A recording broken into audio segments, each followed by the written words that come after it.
confiance. Les Camerounais sont libres de m'accorder leur confiance. Oui. Ils sont libres de continuer à vivre dans la misère et la souffrance. Ça engage chacun. Monsieur Anissé Kane a donné sa vie. Je l'ai vu mourant. Mais ce n'était pas là qu'il devait mourir. Ce n'était pas de cette manière-là. La faute à qui? Et la faute à qui? Je vais vous dire, il y a quelqu'un que j'apprécie beaucoup. J'ai eu l'occasion de lire son bouquin, le ministre Atangandi, qui est malheureusement mal aimé. Je ne sais pas, il est très mal aimé de beaucoup de Camerounais. Je l'aime beaucoup.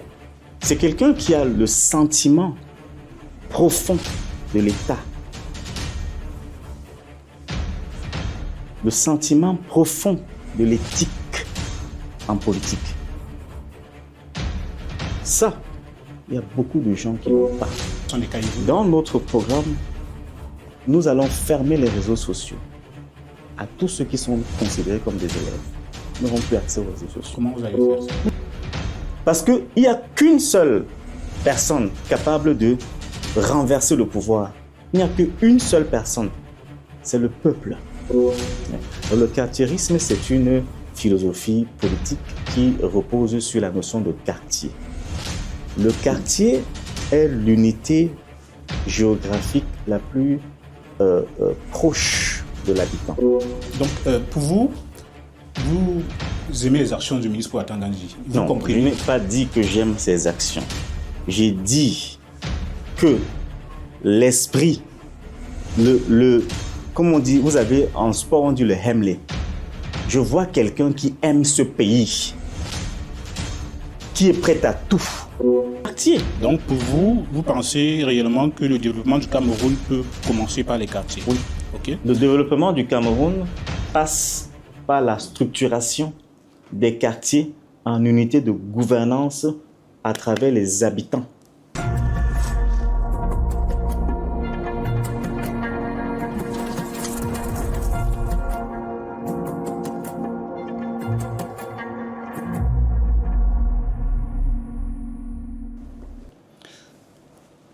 Bonsoir mesdames et messieurs, bienvenue sur Cameroun Investigation.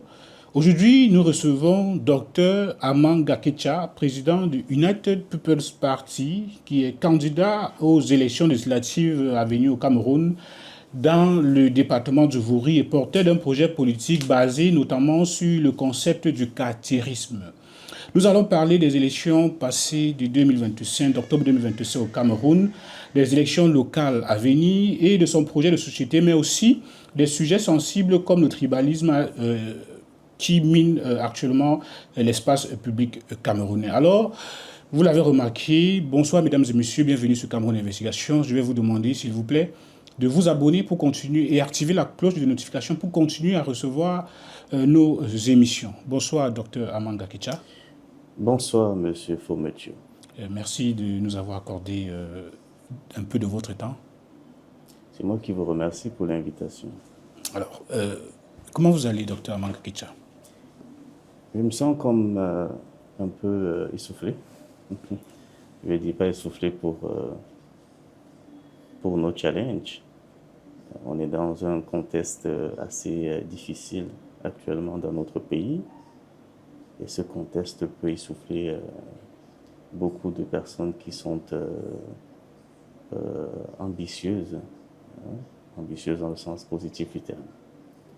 Donc on observe comment tout se passe, on rencontre des Camerounais et des Camerounaises, nous écoutons,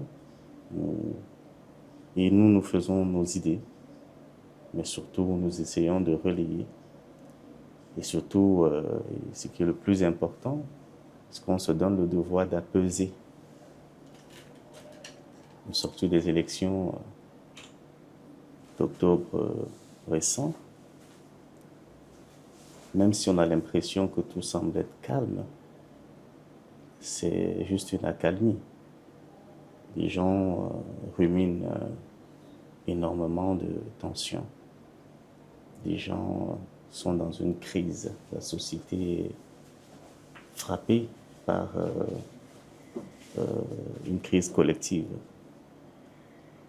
Et donc, nous avons cette mission aussi, et ce devoir, qui est un devoir républicain et citoyen, d'apaiser les âmes, d'apaiser les consciences, de ramener les Camerounais, les citoyens camerounais, au bon sens, à comprendre que ce pays, nous l'avons, et nous avons une chance d'être Camerounais. Et ce pays, nous allons le construire, ou nous allons le reconstruire. Mais ça ne se fera pas en excluant des citoyens camerounais. Chacun va être inclus dans ce processus de construction-reconstruction. Voilà. Qui est réellement le docteur Armand Gaketcha en dehors de la politique? C'est une énergie positive qui est arrivée dans ce monde à un moment précis et qui ambitionne d'apporter sa contribution non seulement auprès des hommes, donc des êtres humains, mais dans l'espace dans lequel il évolue. Et cette contribution se fait dans tous les secteurs possibles, parce que nous sommes une énergie. Cette énergie doit se disperser, pas se paître, mais se disséminer, pour pouvoir aller apporter le soutien, créer, innover, inventer. Et donc on a une carrière d'universitaire à la base. Je suis professeur d'université.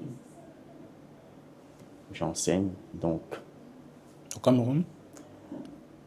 Je n'ai pas eu encore la chance de servir à ce sujet-là, mon pays. Il m'a d'ailleurs été donné cette chance à un moment où un poste avait été ouvert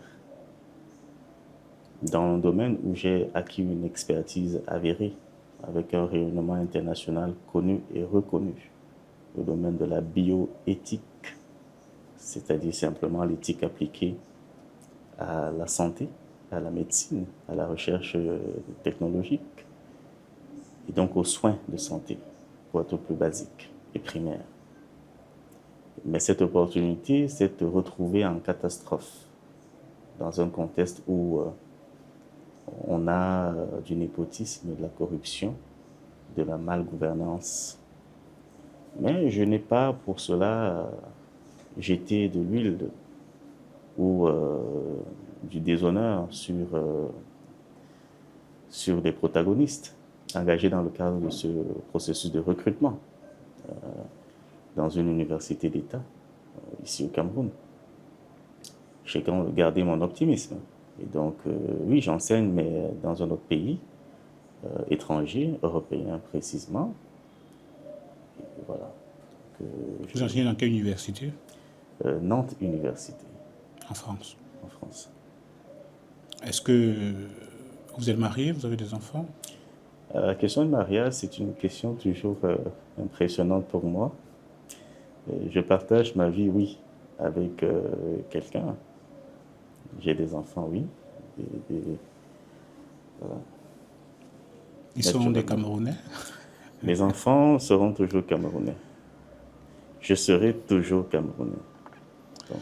Et c'est-à-dire vous êtes enseignant d'université, docteur? Oui, ça c'est une carrière que j'ai voulu embrasser à un moment précis et qui m'a rejoint.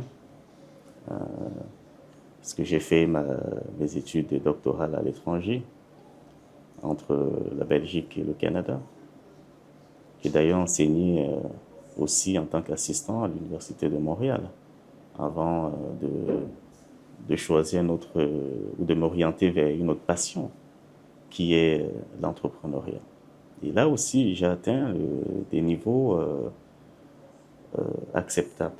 C'est-à-dire que vous n'avez pas beaucoup vécu au Cameroun? J'ai vécu un moment, une partie de ma vie au Cameroun, comme plusieurs autres personnes qui, à un certain moment, sont un peu épuisées de ce que tout est bloqué. Vous avez vécu combien de temps au Cameroun avant de quitter? Je ne sais pas, je ne peux pas vous dire que j'ai vécu, je suis né au Cameroun, donc vous pouvez déjà compter que je suis né au Cameroun et que j'ai vécu pendant toute mon enfance, mon adolescence, y compris mes premières études universitaires, je les ai faites à l'université de Tchang. Et donc, comme je vous ai expliqué, beaucoup de difficultés pour pouvoir à un moment atteindre les niveaux, les sommets, sans passer par des couloirs qui sont obscurs. Et donc voilà, le choix s'est fait de ce que nous allions poursuivre ça à l'étranger. Mais je vous disais que j'ai une autre carrière d'entrepreneur, de chef d'entreprise. Parce que pour moi, créer une entreprise, c'est un challenge. C'est la volonté de servir, d'apporter une contribution, de changer dans son espace. Voilà, c'est ça qui m'a amené justement à créer plusieurs entreprises dans des secteurs très différents, de l'agriculture, en passant par les services, à la formation professionnelle, tout ce qui est métier digital et informatique, donc IT, immobilier, cosmétique, non, bien-être plutôt. Et donc, je navigue dans tous ces paysages-là, au niveau entrepreneurial, et ça me permet justement de m'enrichir et surtout de comprendre les enjeux d'entrepreneuriat dans mon pays, qu'est le Cameroun. Est-ce que vous êtes définitivement installé au Cameroun ou... Non, on ne peut pas s'installer définitivement quelque part, que ce soit au Non, vous êtes de Cameroun. passage. Je ne suis pas de passage, je suis là. Vous n'êtes pas installé, mais vous êtes là. Je suis ici, je vis ici, je suis là. Pourquoi devrais-je vous dire que je suis de passage? Je ne suis pas un Vous refusez également de dire que vous êtes installé définitivement. Non, j'ai des activités de très haut niveau au niveau de la diplomatie économique au Canada. Je ne peux pas prétendre... S'installer ne change rien à la situation des Camerounais. Ce serait un membre de la diaspora de plus qui viendrait simplement ajouter tout ce qu'il y a comme masse. Pourquoi vous ne vous êtes pas concentré sur vos projets entrepreneuriaux? Qu'est-ce qui vous a poussé à vous engager en politique? La politique, c'est le seul lieu où on vient servir les gens. En entreprise, vous servez, mais vous êtes payé. Donc, vous êtes un professionnel qui délivre des services. Ça peut être des services commerciaux, ça peut être des services intellectuels, et vous êtes payé pour ça. Par contre, en politique, c'est le seul lieu où vous venez servir les gens sans rien attendre. En fait, il y a une chose que vous allez attendre en retour en politique quand vous servez les gens, c'est la déception. Vous ne considérez pas la politique comme un métier? La politique, pour certains, est un métier. Pour d'autres, est une vocation. En ce qui me concerne, la politique, c'est une vocation. Donc, c'est une activité pour laquelle je suis appelé. Et quand vous êtes appelé, vous répondez à un mandateur qui vous mandate. Et je suis appelé donc à servir le peuple, de celui qui a créé le peuple. Avez-vous déjà envisagé de briguer un mandat présidentiel au Cameroun? Ou bien, avez-vous déjà envisagé? Oui, j'avais l'élection d'octobre. J'aurais pu être candidat à l'investiture. Il n'y a rien qui m'empêchait de ne pas l'être. Mais j'avais fait le choix de soutenir un ami parce que j'estime que nous étions générationnels et qu'il n'était pas nécessaire d'accumuler des candidatures générationnelles. Qui était cet ami? Écoutez, vous avez le candidat le plus jeune. Samuel Iham. Vous avez dit. Donc, je voulais juste indiquer que, et c'est cette façon de faire la politique que nous voulons implémenter. Ce n'est pas le moi à tout prix. C'est d'être capable de se dire, oui, je suis le meilleur. Oui, j'ai le meilleur profil. Mais c'est aussi d'être capable de dire, je peux m'associer je peux confier mes qualités, mon expérience, mon expertise, mes moyens.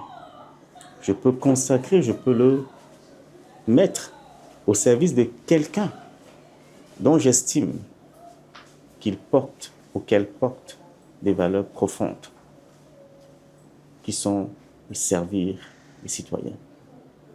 Lorsque vous rencontrez des leaders comme ça, et si j'en rencontrais, je me mettrais à leur service. Parce que, comme je vous ai dit, la seule chose que nous avons et que nous partageons, c'est là de servir les gens. Comment vous abordez les prochaines échéances électorales au Cameroun? Je suis optimiste. J'aborde tout ça avec beaucoup d'optimisme. Je ne suis pas préoccupé par les calendriers. L'optimisme n'est pas l'opportunisme. Je ne suis pas dans un opportunisme. Je suis dans une phase qui est tout à fait simple et claire à comprendre. Nous sommes rendus à un moment précis, décisif de l'histoire politique du Cameroun. Et ce moment-ci, c'est maintenant où une autre génération, une nouvelle génération, doit s'impliquer absolument sur des questions de gestion de l'État. Ceux de la nouvelle génération qui vont rater ce tournant décisif, malheureusement, auront des difficultés à rattraper le train dans 5 ans, dans 7 ans. C'est maintenant. Et c'est pourquoi je lance un appel aux intellectuels, aux acteurs économiques, aux opérateurs culturels, aux sportifs à succès, aux artistes, aux journalistes, à tout individu qui, par ses propres moyens ou par quelque autre moyen, a pu s'ériger dans la société en modèle ou en modèle de réussite. C'est maintenant qu'il faut venir ensemble pour pouvoir donner une autre trajectoire, une nouvelle trajectoire à notre pays. Nous n'allons pas donner l'impression qu'il faut tout recommencer. Non, on ne va jamais ex nihilo. Il y a des choses qui existent. Il y a un niveau où est rendu le Cameroun. Et ceux qui ont permis à ce que le Cameroun soit rendu à ce niveau, il faut leur tirer un coup de chapeau, en bien comme en mal. Chacun d'entre eux a fait le nécessaire pour que notre pays soit ce qu'il est, en bien comme en mal. Parce que dans ce même pays, vous avez des gens qui ont réussi. Vous avez des gens qui continuent de réussir. Mais dans ce même pays, il y en a également qui n'ont pas réussi et qui ne réussiront pas. Même si demain, on met toutes les conditions à leur disposition, ils ne réussiront toujours pas. Parce qu'une société est faite comme ça. Donc, ceux qui ont mené le pays jusqu'à où il est actuellement l'ont fait avec les moyens qu'ils pouvaient, dans une réalité qui était la leur. Mais la réalité est en train de changer maintenant. Tout a basculé. Tout est en train de changer. Je dois vous dire que en 2029, tout aura encore changé. Et si notre pays n'a pas pris le soin de faire un casting de valeurs de ses enfants, de la diaspora comme d'ici, eux-mêmes vont le regretter. Parce que dans 10 ans, ils n'auront plus les mêmes forces, ils n'auront plus les mêmes possibilités qu'ils ont aujourd'hui. Et si ils n'ont pas pris le soin de passer la main pour que des gens qui ramènent autre chose, malheureusement, on aura une société qui va rester dans un statu quo. Est-ce que vous pensez que les jeunes ont encore une raison d'espérer? Ce n'est pas une question de jeunesse, c'est une question de citoyenneté, de citoyens. Est-ce que les citoyens camerounais ont encore une raison d'espérer? Mais ne pas espérer pourquoi, par rapport à quoi? Alors qu'il y a des citoyens qui chaque jour se lèvent de chez eux, vaquent à leur occupation, ramènent de quoi nourrir leur famille, ramènent de quoi nourrir, améliorer leur quartier. Il y en a. Il y en a également qui se lèvent chaque matin et tranquillement sont sur leur lit, prennent leur smartphone, scrollent pour voir des derniers buzz, pour les relayer.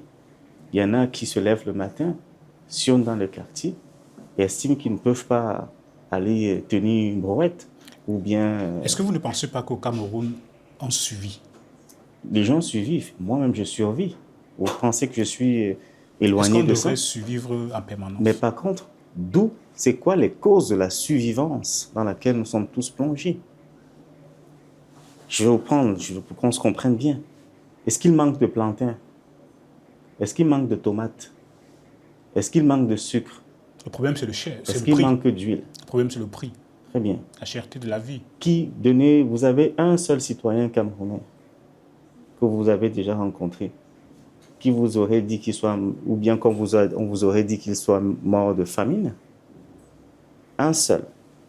Prenez même les petits-enfants, quand je rencontre souvent dans les rues ici, à Douala comme à Yaoundé, qui viennent nous demander ce qui est regrettable parce que c'est une irresponsabilité des parents. Je pose des questions à ces enfants. Qu'est-ce que vous voulez parfois. dire par là? Je voulais Que dire- s'ils ne meurent pas de famine, c'est déjà suffisant Non, pour... je veux dire clairement que on n'est pas dans une situation... à la où- menthe. Non, pas à l'amende. On n'est pas dans une situation où il y a un manque. On est dans une situation où il y a une mauvaise gestion. Il y a une mauvaise gouvernance. Il y a une mauvaise interprétation et réappropriation de ce qui existe. Je prends un exemple simple. Si vous avez une personne qui produit des plantains ou de la tomate et qui, les ayant produits, les amène sur le marché et que cela se retrouve sur le marché, ils ont peut-être reçu des facilités, ils ont une terre qui est arable, qui est fertile et tout et tout. Et malheureusement, par un souci de gain rapide et outrancier, vont parfois mettre des prix dans le contexte d'une spéculation pour gagner trop. C'est la faute à qui? Il y a des gens qui vont créer eux-mêmes, certains commerçants, vont créer eux-mêmes des pénuries pour surenchérir ensuite. C'est normal qu'il y ait des gens On a comme les- qui hier achetaient les mêmes produits ne soient pas capables de le faire la semaine prochaine. En vous entendant parler, on a comme l'impression que vous jetez la responsabilité plutôt sur le citoyen. Alors, il y a une grosse responsabilité. Je vais vous donner le pourcentage. La situation actuelle, sociale, économique, politique du Cameroun, même intellectuelle du Cameroun, dépend à plus de 85% de la mentalité des citoyens camerounais. Je vous dis que depuis que j'ai pris pratiquement une année sabbatique pour pouvoir comprendre les réalités de mon pays, les réalités que je connais, parce que j'y ai été, j'ai toujours été, je suis toujours revenu de temps en temps. Mais de les voir sous une bannière politique, sous d'autres prismes, m'a amené à comprendre des choses très simples. C'est nous le problème de ce pays. Je peux vous prendre des exemples à n'en point finir. Monsieur le docteur Armand Gaticha, ils sont des millions de Camerounais qui n'ont pas d'emploi. Ah, il y a des millions de Camerounais qui n'ont pas d'emploi. Je vous prendrai un exemple simple. Oui. Je ne vais pas citer la personne parce que la personne m'est proche. Si elle voit cette vidéo, elle va se reconnaître. J'ai reçu d'un ami qui est député et qui recrute actuellement des gens. J'ai dit, écoute, j'ai une nièce à moi qui peut correspondre à ton poste. Il m'a dit, non, aucun problème, amène-la. Comme tu vois tous ceux qui sont en train de passer les auditions, elle va passer les auditions. Tout à fait. Parce qu'on n'est pas dans cette approche de, viens, on va te mettre. Non, si tu es compétente, il te prendra. Il est à la confiance que je suis confiant. Donc, c'est cette confiance qui fait en sorte que si tu as la compétence, il te prendra. J'ai envoyé le lien par l'adresse GPS à ma nièce. vas-y au rendez-vous tel. Elle n'a pas pu se retrouver pour aller au rendez-vous. Il fallait qu'elle m'appelle pour que je puisse lui dire, mais demande ceci, demande ceci, demande ceci. Finalement, elle n'a pas pu. Moi, j'étais en déplacement, je ne pouvais pas venir l'accompagner. Parfois, même vous allez trouver le travail. La personne veut que vous l'accompagniez, il dit, mais je n'ai même pas le transport pour partir. Vous croyez que c'est le cas avec des millions de Camerounais? Attendez, je vous prends un deuxième exemple. J'ai un chauffeur parce que j'ai souvent besoin de plusieurs chauffeurs pour des activités. J'ai dit à un chauffeur qui m'a écrit, qui me dit j'ai vu votre annonce, je veux venir. D'accord. Mais il me dit vous pouvez me transférer 2000 francs pour que je puisse venir. Écoutez, vous comprenez? C'est un problème de mentalité. Il est en train de venir avoir un emploi. Je lui ai dit mais vous ne pouvez pas demander, même autour de vous. Supposez que vous n'avez rien. C'est possible. Mais vous ne pouvez pas prendre autour de vous. Supposez même qu'autour de vous, il n'y a personne pour vous donner 500. Il me demandait 2000 francs, alors qu'avec 500 francs, c'est possible. Avec une moto. Puisque de 14 pour Logdessou ou bien pour Bonamou Sadi, c'est ça. Mais supposez même, j'aurais peut-être attendu, je me serais attendu à ce qu'ils me disent. Bon, écoutez, je peux prendre une moto, si vous avez du cash, excusez-moi, vous pouvez. Rien. Il a perdu. Je peux prendre plusieurs exemples. Vous n'allez pas prendre ce cas que j'ai envie de dire, de qualifier d'isolé pour qualifier les millions de Camerounais. Je peux prendre plusieurs exemples. Parce que si vous voulez qu'on le fasse, on peut le faire. Il manque d'opportunités. Il y a des opportunités. Moi, j'ai recruté ça fait 10 ans que je suis en entreprise au Cameroun.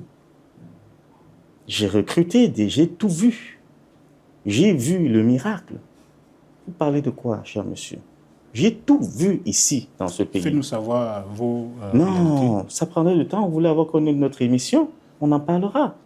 Je vous dis de ma position, de quelqu'un qui est non seulement un intellectuel, qui est un philanthrope, qui est un humaniste, qui est tout ce que vous pouvez imaginer. De cette position, si je vous dis, mais quelqu'un qui incarne la rigueur et la discipline, ce sont des choses avec lesquelles je ne transige jamais. Rigueur, discipline. Si je vous parle, je vous donne des exemples, il a été dépassé. Je recrute tout le monde, même ceux qui n'ont pas de compétences. Je vais les former. Je vous assure qu'il y a du travail dans ce pays. Il y en a beaucoup, mais malheureusement, les gens ne savent pas structurer. L'entrepreneuriat est une voie d'employabilité. Mais les gens n'arrivent pas à créer des sillons ou des segments d'entrepreneuriat. Tout le monde veut faire la même chose. Ils ont un problème de financement? Non. Laissons d'abord le financement. C'est un problème. Moi-même, j'en ai rencontré. Il n'y a aucune banque qui finance au Cameroun.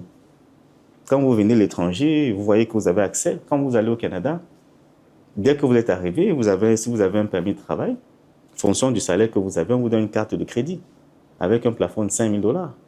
Donc, vous pouvez là utiliser 5 000 $ pour aménager votre maison et payer, doucement. Il n'y en a pas ça au Cameroun. C'est la faute à qui? C'est aussi la faute aux Français. Excusez-moi, je mets ça entre guillemets. Je vais dire la France-Afrique. Mais c'est trop complexe pour expliquer ça maintenant. Mais quand on est des nationaux, quand on a des banques nationales, on doit casser cette façon. Mais je comprends ces banques aussi. Parce que les Camerounais même ne sont pas sérieux, ne sont pas honnêtes. Mais j'en ai rencontré, même des gens dont vous ne pouvez pas soupçonner. J'en ai vu. J'en ai vu et j'en rencontre. Donc, s'il vous plaît, si nous voulons aider notre pays, et c'est ça ma position en politique, je veux aider ce pays. Et aider ce pays, c'est aider les citoyens. Ça commence par la réforme mentalitaire.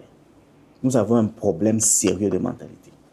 À partir du moment où vous devenez influenceur, vous devenez populaire, vous devenez star, ça signifie quoi ça? Ce sont des cas isolés. Dans notre programme, nous allons fermer les réseaux sociaux à tous ceux qui sont considérés comme des élèves. Ils n'auront plus accès aux réseaux sociaux. Comment vous allez faire ça? Mais c'est pas compliqué. Vous voyez vous voyez ce qui se fait au Gabon. Est-ce que c'est compliqué? C'est une décision gouvernementale. Il y a des personnes qui vivent uniquement des réseaux sociaux. Il y a des personnes qui vivent uniquement des réseaux sociaux, mais il y a des personnes qui vous font croire qu'ils vivent uniquement des réseaux sociaux. Ce n'est pas juste... Et c'est un bluff, malheureusement, qui induit une certaine génération en erreur. Beaucoup ne vivent pas des réseaux sociaux. Je vais vous aller plus loin pour vous dire clairement. Beaucoup survivent, ceux qui sont sincères et sérieux, survivent des réseaux sociaux. Quand vous voyez quelqu'un comme je prends Rémi Ngono, qui fait des lives à 4-5 heures de temps, vous pensez qu'il gagne extraordinairement bien avec YouTube? Il serait peut-être multimillionnaire ou je ne sais pas quoi en euros.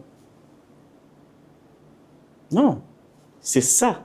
Ça fait partie de nos mentalités. Ce bluff que nous mettons dans la conscience des jeunes, de croire que des vidéos sur TikTok ou bien sur quoi rapportent 500 000, 1 million, s'il vous plaît, je dis et je m'adresse aux jeunes, le fond n'est pas ce qu'on vous montre. Je vois beaucoup aujourd'hui qui s'agit sur les réseaux. J'ai voulu un moment aussi, moi, commencer à faire des vidéos de sensibilisation pour leur dire ne tombez pas dans ces pièges. Quand vous voyez les décès comme Mouta Penda, c'est quelqu'un que j'aimais beaucoup. Un jour, je me suis dit, mais il faut que j'invite ce gars à un événement parce que j'aime ce qu'il fait. Si ce n'était pas par les réseaux sociaux, il ne l'aurait pas connu. Non, les réseaux sociaux est un véhicule. Je ne dis pas que ça doit disparaître. C'est un véhicule. Vous avez dit que vous deviez fermer. Non, on ferme à une catégorie, aux élèves. Les élèves n'ont pas le droit d'aller sur les réseaux sociaux. Vous faites quoi sur les réseaux sociaux? Ce n'est pas ce qu'on a fait au Gabon. On a complètement fermé. Non, le Gabon, c'est le Gabon. Je vous ai dit juste, j'ai pris l'exemple du Gabon pour vous expliquer que c'est possible de fermer. Oui, le gouvernement peut le faire.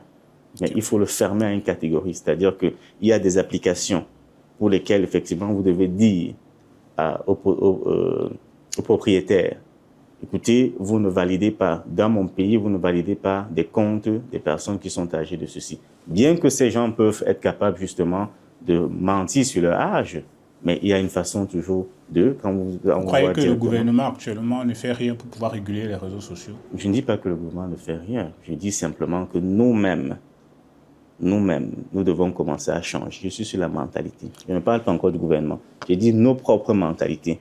Quand vous avez quelqu'un, vous avez un parent qui laisse à tout prix sa fille avoir un smartphone, parce qu'ensuite, elle fait parfois, vous voyez même les vidéos qu'elle fait dénuder, ses parents sont autour. Les enfants sont là. Qu'est-ce que vous voulez? Ok. Est-ce que vous vous considérez comme un opposant ou un proposant? Non, je ne suis ni dans le proposant, opposant, je ne sais pas d'où ça vient. Mais par contre, nous avons 3 catégories de positionnement politique au Cameroun que nous avons perçues et qu'on a conceptualisées. La première catégorie, ce sont des partis ou ce sont des leaders qui sont dans la catégorie d'opposants de l'opposition. Donc, opposition de l'opposition, c'est les partis qui s'opposent seulement aux partis d'opposition. Leur seul rôle, comme s'ils ont été commandés, c'est simplement s'opposer aux partis d'opposition. Ensuite, il y a une deuxième catégorie. Est-ce que vous en connaissez au Cameroun? Mais il y en a, c'est pas moi qui vais vous dire. Un exemple? Je ne donnerai pas d'exemple. Tout le monde peut donner des exemples. Je pense que c'est facile à identifier. Et puis, une deuxième catégorie, ce sont les oppositionnistes. C'est-à-dire, quand on dit oppositionnisme, ça veut dire que c'est une exagération négative. Donc, l'opposition, c'est déjà négatif. On a la perception où ce n'est pas, c'est différent. Quand on met isme, ça veut dire que c'est exagéré. Donc, il y a des gens, ce sont des partis ou des personnes dont le seul but, c'est simplement s'opposer. Quel que soit ce que le gouvernement fait, ils s'opposent. C'est-à-dire, quel que soit ce qui est fait, ils vont trouver un moyen de s'opposer. Et ce type de parti ou ce type de leader ne veulent pas aller au gouvernement. Pour eux, ils disent que le gouvernement, il s'oppose. En même temps, ils jouent un rôle. C'est de créer un environnement démocratique dans le pays. C'est de donner l'impression, effectivement, qu'il y a de la démocratie. Parce que leur seul rôle, c'est simplement de dire que nous, on est opposants à vie. On s'oppose, on n'entre pas au gouvernement.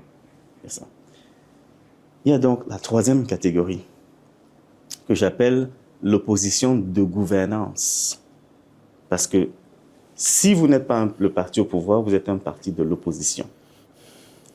Mais nous, l'UPP, United People's Party, est un parti d'opposition de gouvernance. Ça veut dire que nous faisons partie de la gouvernance, au sens de la gouvernance nationale. La gouvernance nationale est une superstructure, c'est-à-dire que c'est l'environnement dans lequel on se trouve. Il y a la gouvernance étatique, il y a la gouvernance au sens propre du terme, c'est-à-dire l'art de servir. Donc, nous sommes un parti d'opposition dont le but est de servir la nation. C'est pour ça que je vous dis qu'on est un parti d'opposition de gouvernance. Notre but, c'est de gouverner la nation. Tous les partis politiques aspirent à gouverner. Oui, mais je vous ai dit qu'il y a certains qui sont spécialisés soit dans l'opposition de l'opposition, soit dans l'oppositionnisme. Nous, on vous dit qu'on est dans l'opposition pour pouvoir servir la gouvernance nationale, c'est-à-dire pour accompagner à la fois le gouvernement qui est là, qui fait des efforts pour que chacun soit dans une condition de vie qui correspond à sa nature, à ses capacités, à ses aspirations. Mais on est également là pour servir l'ensemble des forces qui sont dans la société, qui sont détachées de l'appareil qui gouverne, et dont le but est aussi de faire ça. Est-ce que vous faites partie de ces partis politiques-là qui ne critiquent pas ouvertement le parti au pouvoir? S'il y a des critiques à faire, c'est quoi critiquer? S'il y a des critiques à faire, on y met des critiques. C'est ça, gouverner. Penser que servir quelqu'un, c'est simplement lui donner la nation. Il y en a qui préfèrent fermer la bouche, ne pas critiquer le parti au pouvoir et critiquer l'opposition, comme vous étiez en train de dire. Non. S'il y a des choses à redire sur le parti qui gouverne actuellement, on le redira, on le dira de manière claire. Eux-mêmes, ils le savent. C'est pas un secret. Mais je dis que là où on est rendu, dans notre contexte, là où le Cameroun est rendu, ce ne sont pas les challenges que nous, on va aller faire. Ça ne nous intéresse pas du tout. C'est une perte de temps et ça n'intéresse aucun Camerounais. Ce qui intéresse les Camerounais, c'est comment est-ce que des leaders politiques peuvent structurer des opportunités, des méthodologies pour pouvoir accompagner, sinon transformer, sinon améliorer les conditions de vie des citoyens. Et c'est là que se positionne notre doctrine politique, qui s'appelle le cartiérisme. Ils sont nombreux nous allons revenir sur votre doctrine, oui. Ils sont nombreux qui se sont positionnés, qui ont eu des discours, ils parlent bien, ils s'expriment bien, ils font des promesses. Ils sont nombreux qui sont venus en 2018, en 2022. Aujourd'hui, ils sont rentrés au quartier. Immédiatement, on voit l'UPP revenir. Est-ce que ce n'est pas... Quelle est la différence entre vous et les autres? C'est qu'on n'est pas un parti opportuniste. On n'est pas un parti électoraliste. Et comment votre élection a été faite à la tête de votre parti? C'est une élection conforme. C'est-à-dire que l'ancienne équipe dirigeante, on organise un congrès extraordinaire et qui passe la main justement à une nouvelle équipe dirigeante. C'est simple que ça, c'est basique. Par contre, je ne suis pas un politicien qui parle bien. Je suis professeur d'université, j'enseigne des Français. Vous comprenez que j'ai le droit de savoir placer les mots où ça convient. Mais je ne suis pas un politicien. Je vous dirai la différence très rapidement. Je suis un homme d'État. C'est comme ça que je me définis en politique. C'est quoi la différence entre un homme d'État et un politicien? La différence n'est pas très difficile à comprendre. Un politicien ne voit pas loin. Il voit la situation électoraliste là. Il veut être candidat, il va avoir le poste. C'est un politicien. Un homme d'État a une vision long terme. Il pense le pays et il voit le pays sous des générations. Comment est-ce qu'il peut transformer le pays pour que d'autres générations puissent en bénéficier? Un politicien est très attaché à son parti politique. Un homme d'État est ouvert à d'autres formes, à d'autres factions et collabore. Vous avez vu que récemment, je suis en tournée de sensibilisation. Je rencontre plusieurs partis. J'ai rencontré le maire de Bonaleya, M. Ernest Poko, avec qui on a échangé de manière tout à fait conviviale, et qui est d'ailleurs du parti au pouvoir. Okay. Vous comprenez? Ça dit que vous travaillez sur le terrain avec le RDPC? Écoutez, vous posez cette question parce que vous avez besoin de l'audience avec ça. Non, pourquoi? C'est une question. Je vous réponds. C'est une question. Je suis terre à terre avec vous. En quoi ma question, c'est pour avoir de l'audience? Je vais vous dire clairement. Alors, quand vous posez ce type de questions, et c'est ce que je vous ai dit en off, que les questions sont souvent assez générales, ils ne vont pas chercher des choses qui changent. Alors, c'est des questions où on vous classe tout de suite. Mais ça, ce n'est pas nos ambitions. Les Camerounais pouvaient... Je vais répondre. Oui. Je suis quelqu'un de direct, de franc. Je vais répondre. Les Camerounais peuvent penser comme ils continuent de penser. Ils seront toujours orientés et distraits par beaucoup de journalistes. Et je voudrais vous dire que ça, c'est une frange de notre société qui n'aide pas notre pays. Quatrième pouvoir. Il n'aide pas beaucoup notre pays. Je vous dis ce que je fais des constats qui sont alarmants. Et ces gens se plaignent. Si vous savez que vous avez un leader politique qui est un politicien, mais qui est capable de vous financer pour envoyer ces gens sur les plateaux pour parler, vous avez contribué à ce que ces gens fassent la démagogie pour avoir des voix et ne soient plus capables demain de réaliser, en tout cas même d'entamer, d'avoir même la volonté de mettre en place pour les citoyens ce qu'ils ont promis.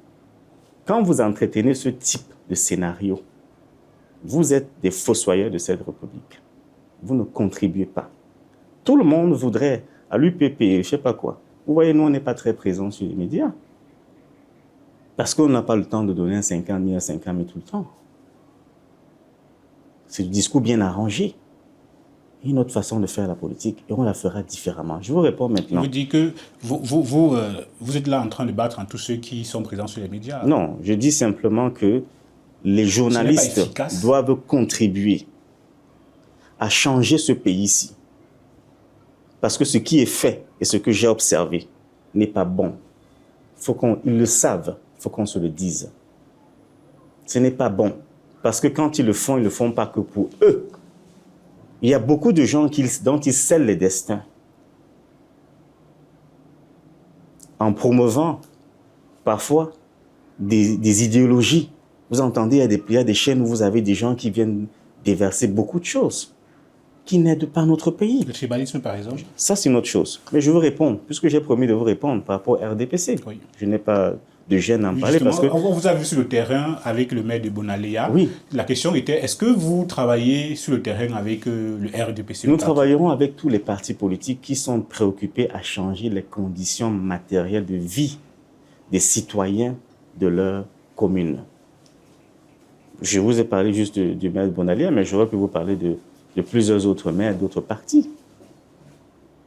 C'est ça la différence entre un homme politique et un politicien, j'étais en train de dire. Est-ce qu'il vous est arrivé à rencontrer les responsables de base politique du RDPC? Vous avez travaillé en étroite collaboration? Non. Non. Mais pour les élections à venir, il n'exclut pas. Parce qu'il ne s'agit pas du RDPC. Il s'agit de citoyens qui ont été élus. Si vous avez un citoyen dans une municipalité qui est populaire par rapport aux réalisations qu'il a fait pour ses citoyens, pourquoi vous voulez m'empêcher de travailler avec lui alors que moi, ce que j'apporte une plus-value dans la façon dont il va articuler les moyens pour solutionner les problèmes matériels des gens, sans prétendre que les solutions de la mairie ou les moyens de la mairie, y compris les moyens de l'État, budget, ainsi de suite, les recettes municipales, nous ne disons pas que cela, y compris le soutien que nous prétendons, que nous sommes capables de mobiliser et d'apporter, on ne déclare pas que cela va résoudre tous les problèmes des citoyens dans la zone. Mais la différence, c'est ça.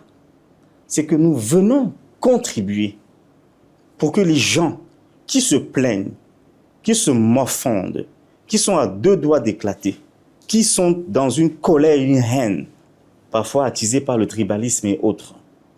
Ces gens qui sont à deux doigts de faire imploser le pays. Je vais vous dire, il y a quelqu'un que j'apprécie beaucoup. J'ai eu l'occasion de lire son bouquin, le ministre Atangandi, qui est malheureusement mal aimé. Je ne sais pas, il est très mal aimé de beaucoup de Camerounais. Je l'aime beaucoup. Je n'ai pas d'acquaintance avec lui, je peux vous le dire clairement. J'ai eu l'occasion de lire également le livre qu'il a produit récemment pendant des élections. Vous l'aimez beaucoup pour son livre ou bien pour ses actions? Je vais vous dire, je ne ferai pas de commentaires sur l'individu. C'est une personnalité publique. Il a ses contacts, il a ses relations avec des gens. Moi, je vous dis ce que j'ai vu et que j'estime qu'on peut reprendre de lui. Tout le monde n'est pas noir. Vous comprenez? C'est quelqu'un qui a le sentiment profond de l'État. Le sentiment profond de l'éthique en politique. Ça, il y a beaucoup de gens qui ne l'ont pas. Ils sont nombreux. C'est quelqu'un qui défend ardemment la nation, l'État. C'est quelqu'un dont j'ai juste lu, j'ai vu des œuvres, sans même avoir été ministre. C'est ça que nous recherchons. Je ne vous ai pas dit l'individu, je vous parle de la personnalité, les actions. Il y a aussi des actions qui sont déplorables. Mais nous, on a appris sur nous, Camerounais, de salir tout le monde, de juger les gens par ce qu'ils font. Est-ce que vous n'êtes parfois sans tenir compte des choses que nous ne savons pas. Et ce n'est pas le seul. Est-ce que vous n'êtes pas là en train de faire des appels au ministre pour la Tanzanie? Je ne fais parce que vous aucun êtes candidat appel aux élections Monsieur, locales. Je vous ai dit, je suis un homme d'État. Je ne suis pas un politicien. Cela veut dire simplement que même si l'UPP, avec ses listes, ne passait pas pour quelques raisons objectives que cela pourrait être, je n'aurais pas de gêne, cher monsieur. Je vous ai dit qu'un politicien veut à tout prix son mandat. Il se bat pour ça. Il met les moyens pour ça.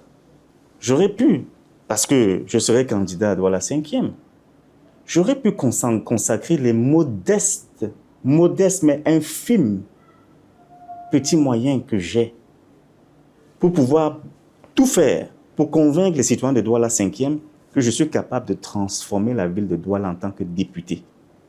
Je ne dis pas maire, en tant que député. Nous allons revenir là-dessus. Mais s'il vous plaît, je vais vous laisser aller. Je vais vous dire, c'est très important. Mais voyez-vous, je suis dans un développement. Que ce soit à Garoua, que ce soit à Kribi, que ce soit au Bala, que ce soit dans le Mungo, que ce soit à l'ouest, je m'étends. Parce que je veux voir là-bas des citoyens qui comprennent la vision que nous sommes en train d'impulser dans le cadre justement de l'UPP. Donc, pour vous, vous aimez les actions du ministre pour la Tanzanie. Vous Non, comprenez? je n'ai pas dit que j'aime ces actions. J'ai dit que l'esprit, comme on dit, vous avez en sport, on dit le hemley. Je vois quelqu'un qui aime ce pays, qui est prêt à tout pour aimer ce pays, pour ce pays. Il a la passion de l'État, la passion du pays. Il y a donc très peu de Camerounais aujourd'hui qui ont cette passion. Je suis l'un des passionnés de l'État. C'est pourquoi je comprends. Je n'ai pas dit que je salue ses actions, tout ça. Il y a des actions qu'il a posées, que vous ne connaissez, vous n'étiez même pas né. Moi, je n'étais pas né. On ne peut pas balayer ça comme ça. Je ne veux pas me focaliser sur lui. Ça donnera l'impression que j'attends quelque chose. Non, j'attends rien, monsieur. Est-ce que ce n'est pas le cas, docteur Gaga? Non. C'est que vous ne me connaissez pas bien. Ok. Je suis quelqu'un qui reconnaît les valeurs des gens, indépendamment de ce qu'on pense d'eux. Vous savez, moi-même qui vous parle, il y a des gens qui vont déverser tout genre de saleté et de salissure pour m'attaquer. Vous comprenez? Mais vous m'avez vécu. Ceux qui m'ont vécu et me vivent savent l'homme que j'incarne. Vous allez les empêcher de faire les salissures, de déverser tout ça? Vous voyez, tous les Camerounais cherchent des Jésus. Même Jésus a détruit le temple. C'est un acte de violence. Revenons dans votre parti. Vous avez dit que vous avez été... il y a eu un congrès, vous avez été élu au sein de votre formation politique. Vous êtes président de cette formation politique depuis combien de temps? Depuis à peine 5 mois. Depuis 5 mois. Et comment... quels sont les membres de votre bureau? Écoutez, on a aujourd'hui, je peux vous dire, on a des milliers de militants et de sympathisants. Bon, parlons du directoire. Au directoire, nous sommes en train de recruter. Nous sommes un parti qui est en train de se mettre en place. Vous n'avez pas encore le directoire? On a déjà un directoire, mais qui n'est pas complet, bien entendu. Vous n'allez pas... Là, actuellement où nous parlons, vous êtes le président, vous avez combien de vice-présidents, par exemple? Nous avons, normalement, il est prévu dans les statuts d'avoir 5 vice-présidents. Nous avons actuellement un vice-président, qui est le 4e vice-président. Mais on a également un souci de qualité et surtout comment on appelle ça? Pourquoi ce n'est pas le premier vice-président, c'est le 4e vice-président? Non, parce qu'effectivement, vous comprenez très bien. Oui. Il est spécialisé, c'est un enseignant d'université. Et il est spécialisé dans tout ce qui est formation et éducation. Donc, en même temps, il faut tenir compte de ce qu'on veut faire. On veut faire un casting sérieux. Vous croyez que ça me coûtait quoi de mettre des gens? Non, monsieur. On va faire la politique différemment. Comment il s'appelle? Le docteur Mbessa, d'ailleurs, qui sera candidat à la mairie d'Obala, la commune d'Obala, enseignant d'université. Vous avez un secrétaire général? Oui, on a un secrétariat général qui a à l'intérieur, justement, un secrétariat national et un secrétariat national adjoint. Ouais, comment il s'appelle? Non, je ne donnerai pas, c'est pas nécessaire. Vous n'avez pas le nom des membres du bureau? Nous allons plutôt organiser, non, pas que je n'ai pas les noms, c'est juste que c'est pas, ce que ça bénéficie à quoi au Cameroun de savoir ça. C'est des questions qui, pour moi, je le dis, prendre du temps avec vous, c'est d'apporter quelque chose aux citoyens camerounais. Mais nous allons, parce qu'on est dans un contexte, il y a les élections, mais nous allons nous implanter, nous sommes en train de nous implanter, et c'est bien qu'effectivement, les gens découvrent progressivement les leaders du parti, parce que ça sera un leadership décentralisé.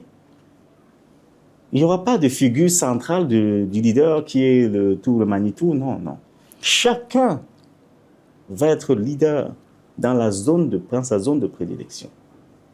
Et nous aurons dans ce bureau-là, effectivement, qui est en train de se constituer, je ne vous donnerai pas certains noms, mais vous allez découvrir qu'il y a des gens qui viennent de formations très connues et qui sont... Nous allons parler brièvement de l'élection présidentielle de 2025. Tout à l'heure, vous avez parlé du ministre Paul Atanga-Nji qui a joué un rôle central lors de cette élection. Comment avez-vous vécu l'élection présidentielle de 2025 personnellement? Écoutez, moi j'ai soutenu un candidat. Dès le départ, je l'ai annoncé. Et j'ai maintenu mon soutien jusqu'à l'élection. Et je lui ai fait l'enveloppe pour lui dire, voici la preuve que j'étais voté. Parce que je suis un homme de parole. Maintenant, ce que j'ai constaté, comme tous les Camerounais, c'est qu'il y a une répulsion totale, une défection.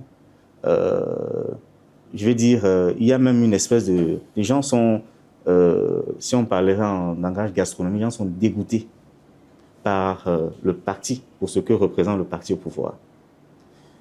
Et ce dégoût vient de ce que, malheureusement, la politique du chef de l'État n'a jamais été une politique comprise et implémentée dans une république comme la nôtre.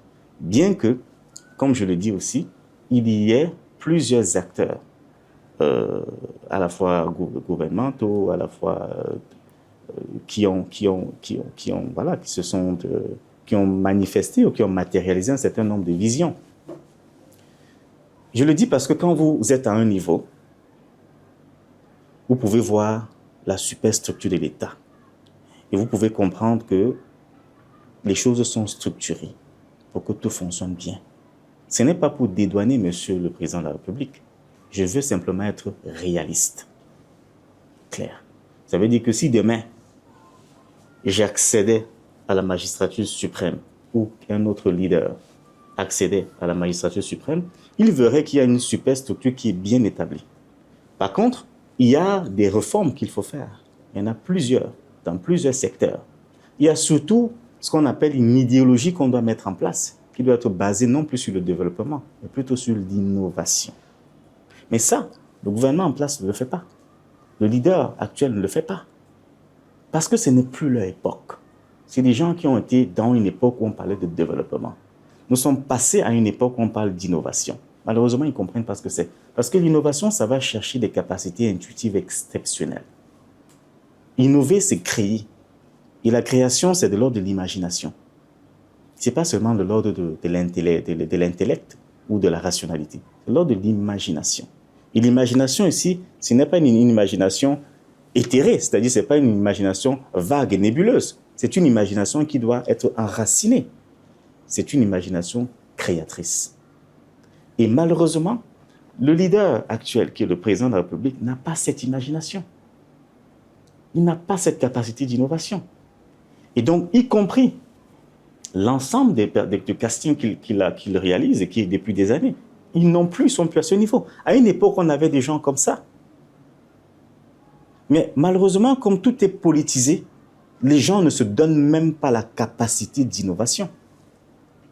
Le ministre de la Santé a trouvé un projet qu'il est en train de tout faire pour implémenter, pour réaliser, qui est le projet justement de numériser le carnet médical, qui est le projet de couverture de santé médicale. Ce sont des bons projets qui sont innovants, mais il faut les implémenter.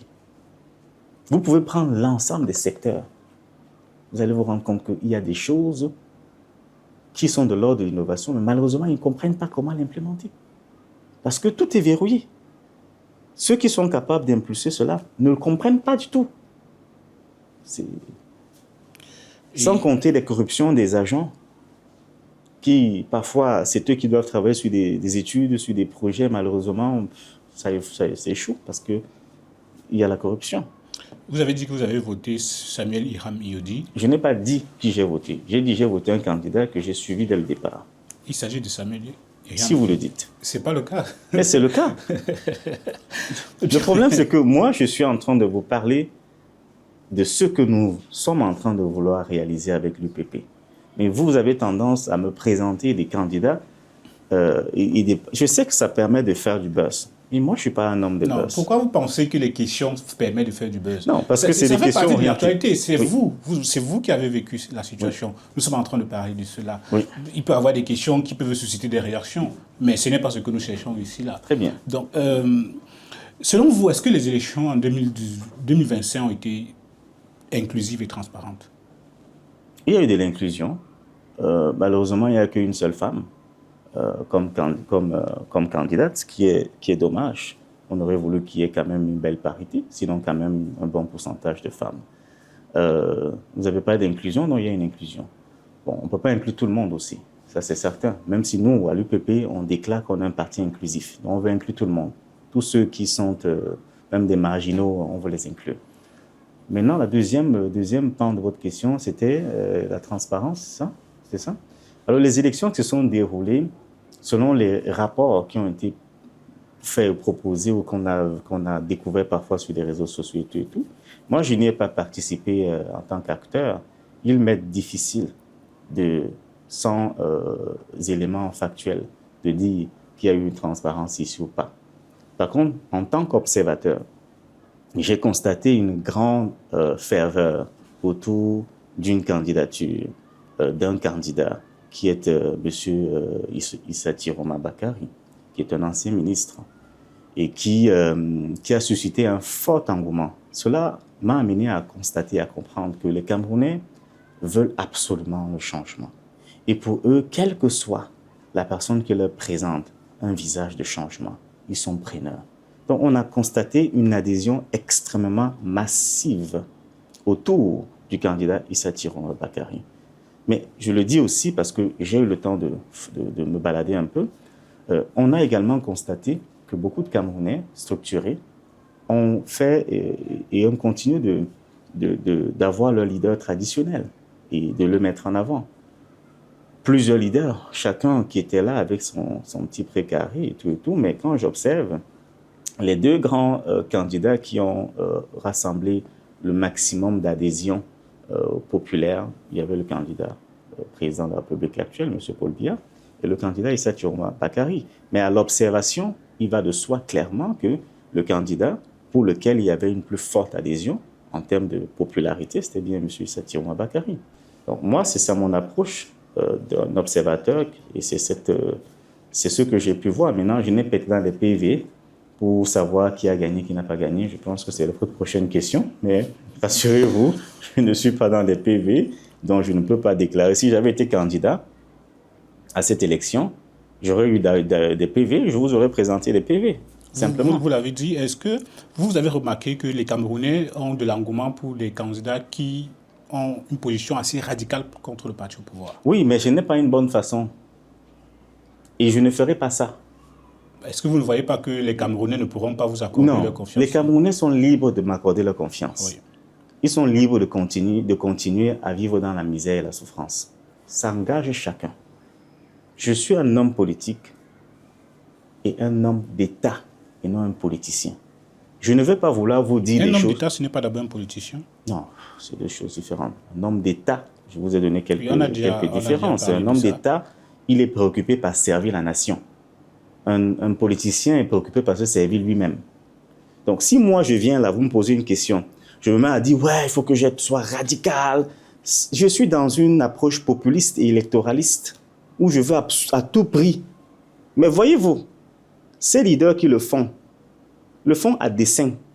Parce qu'ils envisagent que, comme ils vont valser dans le populisme et le radicalisme, les populations vont leur donner des voix. Mais je pose la question aux citoyens, aux populations. Chaque fois que vous avez fait ça, qu'est-ce qui a changé dans votre vie? Soyons sincères, changeons les choses. Vous ne voyez pas que c'est... Je vais terminer. Changeons radicalement les choses.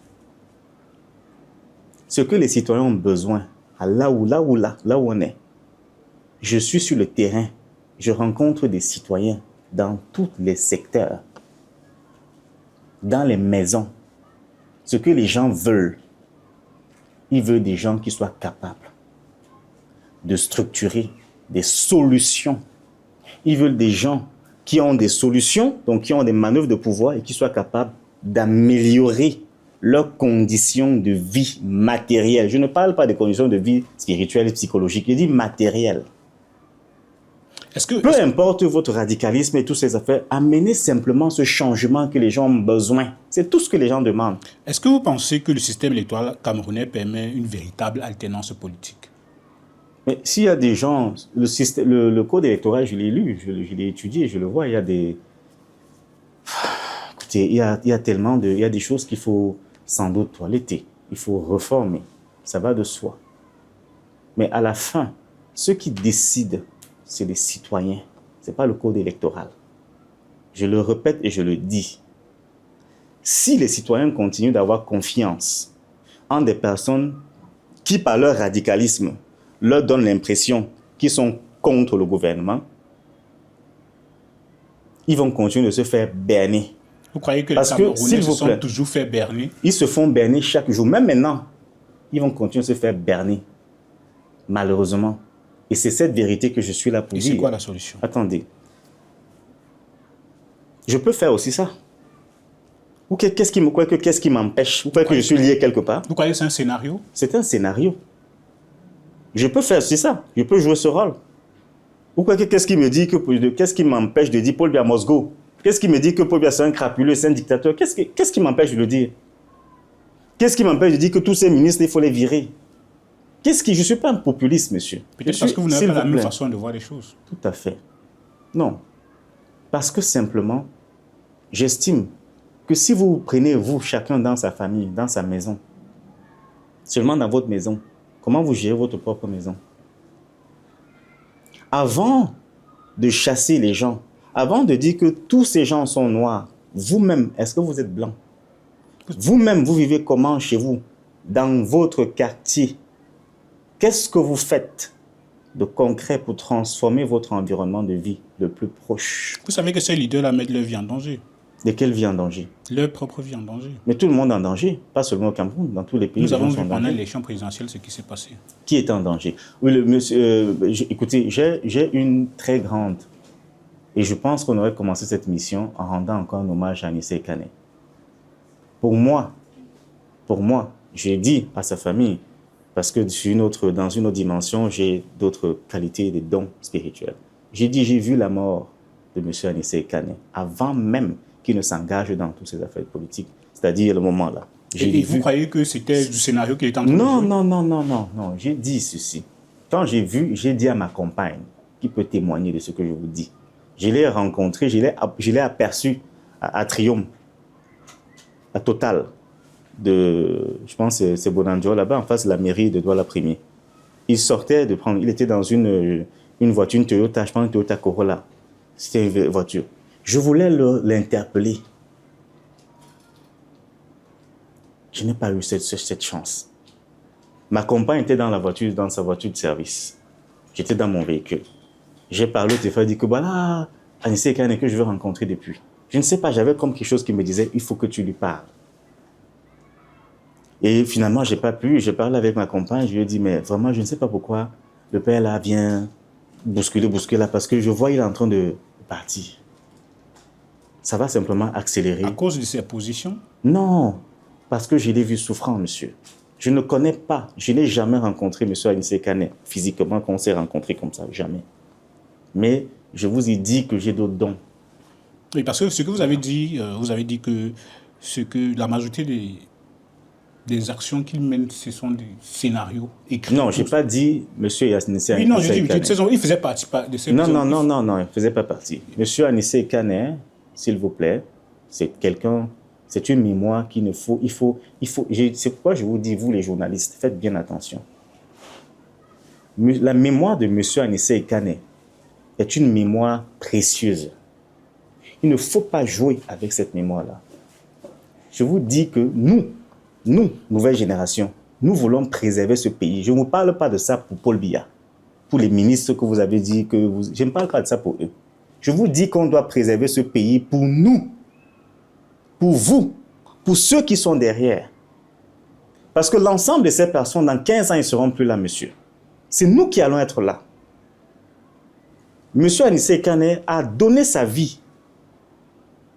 Je l'ai vu mourant. Mais ce n'était pas là qu'il devait mourir. Ce n'était pas de cette manière-là. La faute à qui? Et la faute à qui? Vous posez la question, la faute à qui? Je vous réponds quoi? Vous dites la faute à qui? Sa famille politique, ses amis politiques, sa famille biologique accusent le gouvernement de l'avoir enfermé alors qu'on savait qu'il était souffrant. Il a payé le prix de son soutien. Est-ce que ce qu'ils disent là est faux? Est-ce que ce qu'ils déclarent là, ce que la famille déclare, biologique, la famille politique, est-ce que c'est faux? La question que je devais vous poser, est-ce que le combat de M. Anissé Kane devrait mener à son arrestation? Je vous réponds en vous disant que c'est même au-delà d'une bavure, c'est une bêtise. Un État doit protéger ses hommes politiques, ses leaders politiques, opposition ou pas, parce que ce sont des éclaireurs. Ce sont des personnes qui vont tâter le pouls de ce que pensent les citoyens. Parce qu'il n'y a qu'une seule personne capable de renverser le pouvoir. Il n'y a qu'une seule personne, c'est le peuple. Et quand le peuple arrive à un niveau de saturation, vous n'allez pas les contenir. Donc, ceux qui gouvernent, ceux qui ont le pouvoir exécutif, qui ont l'armée, qui ont la police, tout ça, ils doivent sensibiliser l'ensemble de leurs éléments décentralisés à ce que les hommes politiques sont comme des pasteurs. On va recevoir, on va accueillir le pape. Pourquoi on lui fait tout cet hommage, tous ces honneurs? Un pays qui ne protège pas ses hommes politiques contribue à détruire le tissu national, l'éthos national. Et tôt ou tard, ça va se retourner contre eux. Et ça se retournera contre le pays. Et si vous aviez un mot pour la mémoire de M. Anissé Kane, ce serait quoi? Je vous demande, et je demande à tous les journalistes, s'il vous plaît, évitez de faire la surenchère avec sa mort. Évitez d'utiliser sa mort pour pouvoir faire la manipulation politique et politicienne. Est-ce que vous voyez qu'il y a de la manipulation à l'intérieur? S'il vous plaît. J'ai suivi ce qui s'est passé. Le gouverneur du littoral a accueilli la mémoire de M. Anissé Kane, comme dans le rôle qui lui est dévolu. Il y avait d'autres leaders politiques. Moi, malheureusement, j'étais en voyage de sensibilisation. Vous comprenez? Ce travail que je fais là, la personne qui me donne l'argent pour faire ça, monsieur, j'ai moi-même des problèmes financiers. Mais je le fais pour sauver ce pays. Parce que les gens veulent le détruire. Les gens en ont marre. Les Camerounais sont déçus, sont dépassés, sont dans le gouffre du désespoir, de la misère. Il faut leur redonner espoir. Parce que s'ils ne sont pas présents, notre pays ne pourra pas être construit. Notre pays ne va pas se structurer. On a besoin d'eux. On n'a pas besoin qu'ils s'écartent de la nation. Et vous accusez aussi les journalistes? Oui, je dis qu'il faut qu'ils cessent ces façons de faire. S'il vous plaît. On se comprend très bien, ce sont des intellectuels, il faut qu'ils cessent ces façons de faire. Il faut respecter la mémoire de cet homme. Vous croyez que ce sont les journalistes qui sabotent la mémoire de monsieur? Non, il y a des... Vous savez, je vais vous dire, pour que vous compreniez très facilement et que vos téléspectateurs comprennent. Vous savez, quand vous allez à l'étranger, en Europe surtout, en France, beaucoup plus Europe, il ne se passe pas une journée dans un média européen sans qu'on ne parle de racisme d'une certaine manière. Il n'y a pas une seule journée. Vous allez dans les rues, il y a toujours quelque chose qui vous renvoie au racisme. C'est entretenu, monsieur. Est-ce que vous ne pensez pas qu'il faut... Et c'est ce que je dis, il faut éviter ce type de discours, ce type d'allusion. Il faut éviter de mettre en avant un certain nombre de choses. Qu'est-ce que vous avez vu à l'aéroport qui vous a... Je n'ai rien vu à l'aéroport. Je ne veux pas épiloguer là-dessus parce que c'est un sujet qui ne m'intéresse pas particulièrement et qui n'intéresse pas particulièrement les citoyens camerounais. Je vous ai dit que l'UPP est un parti des citoyens, c'est un parti du peuple, c'est un parti qui veut servir les gens. Si moi, un sujet ne dessert pas mes citoyens, je ne veux pas en parler. Tout ce que je dis, je demande aux citoyens de respecter cette mémoire-là. Il y a très peu de Camerounais, très peu, parce qu'on est suffisamment lâche, on est suffisamment poltron. Nous avons des manières de faire qui ne sont pas conformes dans le cadre d'un État, d'une nation. Lui, étant déjà malade, il s'est mis en avant. Il en a payé le prix fort. Beaucoup de leaders se mettent en avant pour les citoyens. Moi-même, je suis en train de me mettre en avant pour eux. C'est pourquoi je vous ai dit que la chose que j'attends en retour de mon engagement en politique, c'est la déception. Bon, j'ai évoqué ce sujet et j'ai insisté dessus parce que, à l'entame de vos propos, vous avez dit qu'ils sont nombreux ces leaders qui font des scénarios pour se faire voir. Et je vous ai évoqué le cas, si M.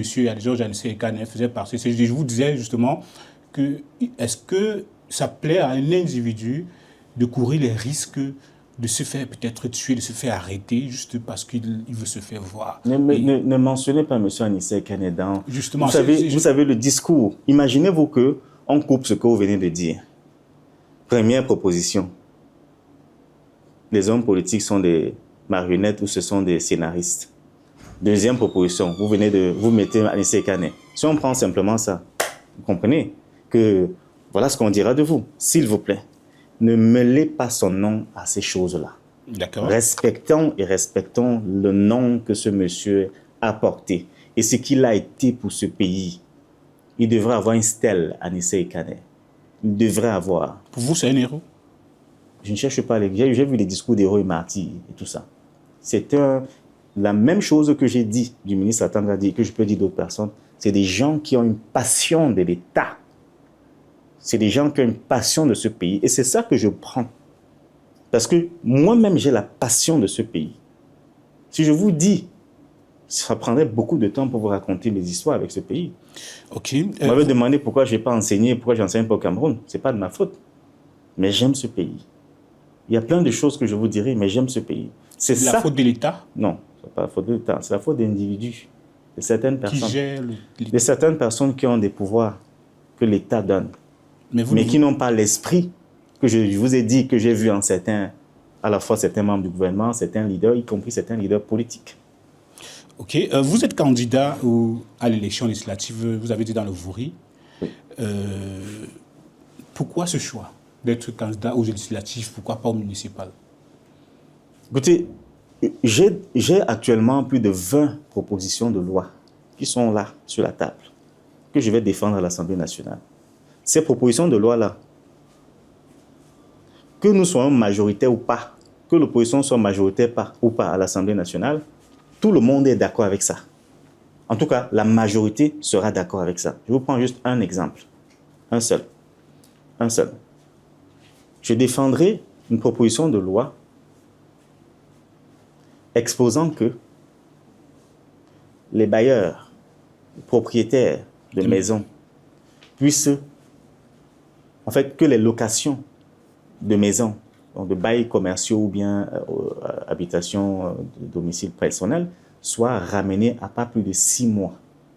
Pas plus de 6 mois. Ça veut dire que vous pouvez c'est demander au maximum 6 mois à l'occupant, avec soit 1 mois ou 2 mois de caution, au fait que ça ne dépasse pas 6 mois. Ça va alléger les peines de beaucoup de citoyens camerounais. Il y a des gens qui n'arrivent pas à se loger parce qu'ils ne peuvent pas payer 12 mois, 14 mois. C'est une absurdité. Est-ce que le problème, ce n'est pas plutôt le montant? Non, c'est au-delà du montant. Il y a des gens qui, même pour une chambre de 10 000 francs, ne vont pas avoir 100 000 francs ou 120 000 francs. Allez-y, pire encore, sans vous voyez des maisons qui coûtent 500 000 francs, 1 million de francs le mois. Écoutez, c'est asphyxiant parce que vous prenez tout l'argent que vous avez économisé pour mettre dans la maison et puis vous n'êtes pas sûr que vos activités l'année qui suit va fonctionner. Vous vous retrouvez dans une situation où vous ne pouvez pas payer l'année qui suit votre loyer et vous rentrez dans les conflits de filouterie. Pendant ces élections, votre objectif concret, c'est quoi? Obtenir des sièges ou construire une base politique? Non, les deux. Nous sommes un parti pas électoraliste. Ça veut dire que quand on ait des sièges ou pas, on va continuer de structurer le parti. Si on a des sièges, tant mieux. On va donc implémenter notre vision. Et je voudrais que vous ne sortiez pas de cette émission sans que nous ayons un mot à dire sur ce qui fonde la doctrine de notre parti. Nous allons en parler. Nous allons parler. Si votre parti obtient des élus, que comptez-vous changer concrètement dans la gouvernance locale? Des élus où? Municipaux ou législatifs? Vous êtes candidat aux législatives? Je suis candidat aux élections législatives, dont la 5e. Moi, député, je vous ai dit, j'ai 20 propositions. Je viens de dire une chose. Je ne pense à moins que vous pensiez que ce ne soit pas concret. La deuxième des choses, c'est une réforme de la gestion des déchets. Complète. Un tri domestique. Tri domestique. Une autre chose, écoutez, c'est Douala. Douala est une ville extraordinaire.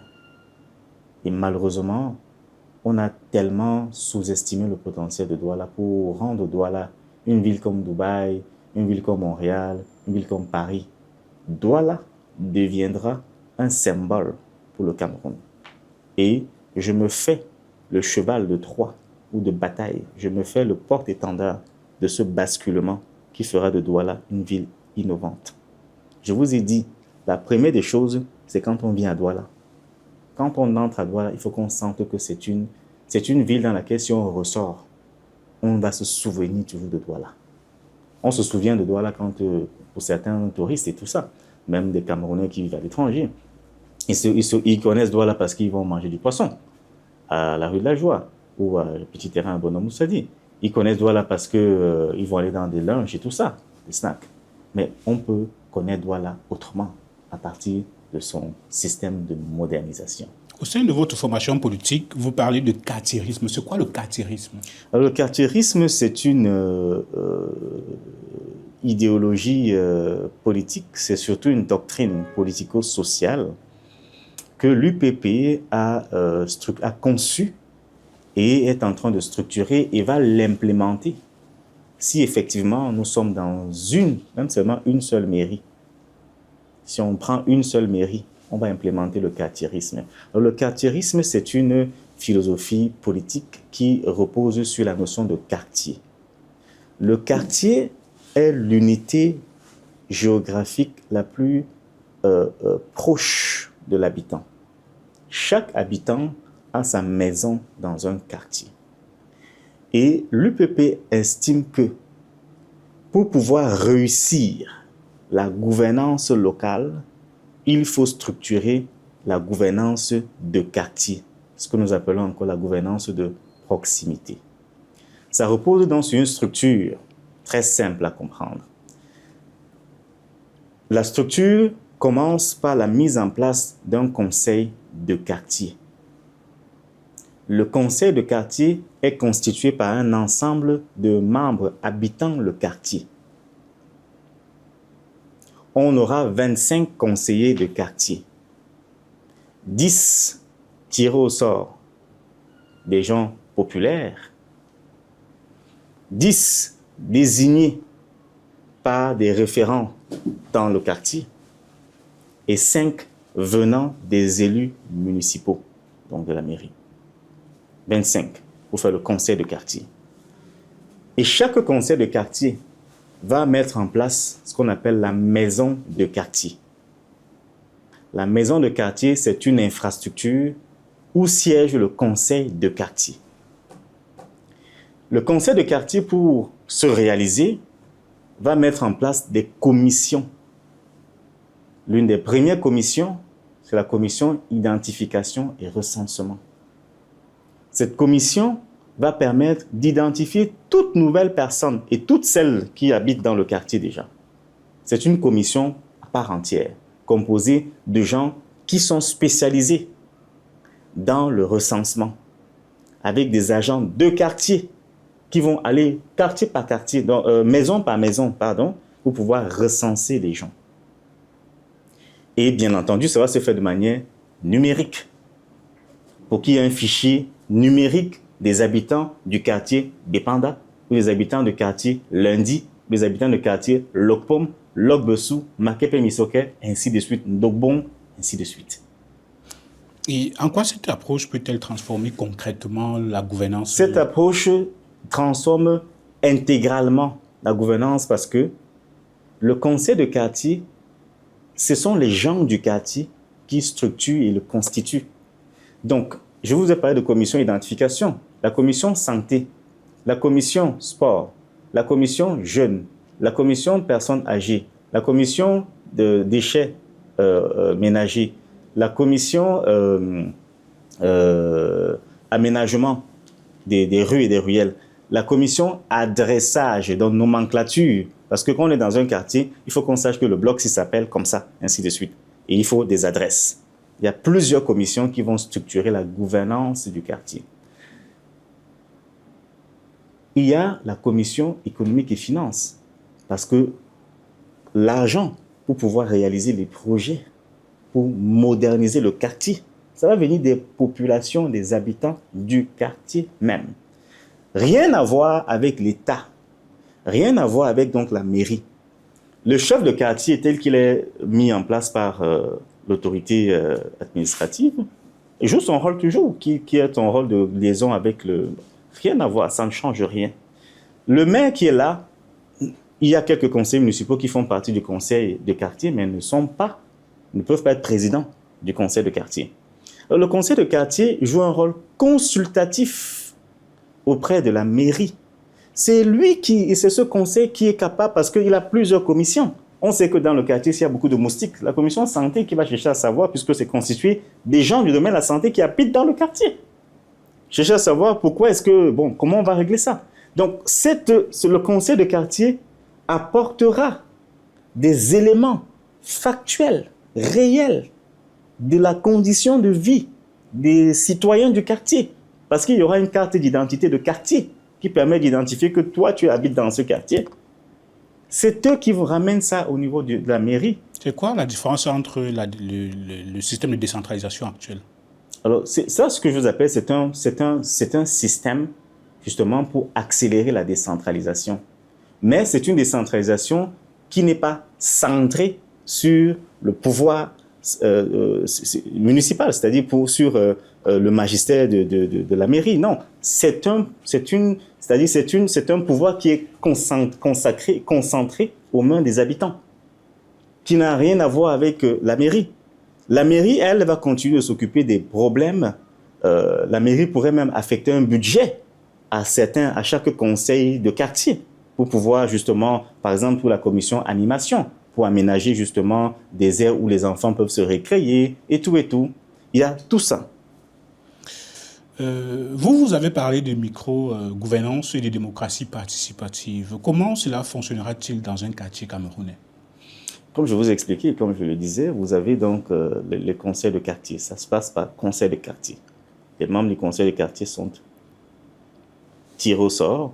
Certains sont désignés et certains viennent du conseil municipal. Ensuite, il y a des commissions qui se mettent en place.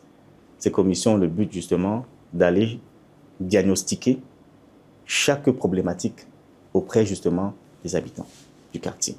Parce que c'est la seule façon. Le quartier, c'est moins grand. Donc, plus le quartier est grand, plus on aura des conseillers de quartier.